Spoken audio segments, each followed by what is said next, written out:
Colossus 3, verse 12. Katawhan kamo sa Dios, gibalaan, o gihigugma kamo niya.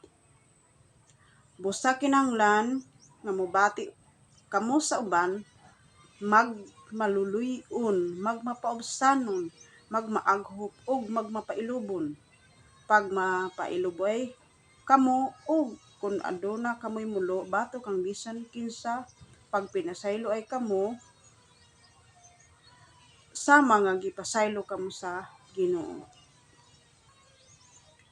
O labaw niining tanan, idugang ang paghigugma nga mao'y magbugkos sa tanan ngadto sa hingpit nga panaghiusa.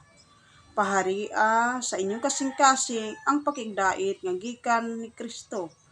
Kay alang ini gitawag kamo sa Dios aron mahiusa kamo diha sa usa ka lawas ug pag mapasalamaton kamo.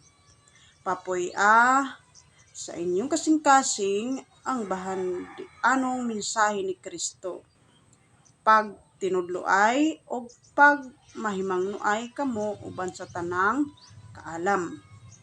Pag-awit kamo mga salmo ug balaang mga alawiton, ug awitin ninyo ang Dios uban sa mapasalamat diha sa inyong kasing-kasing.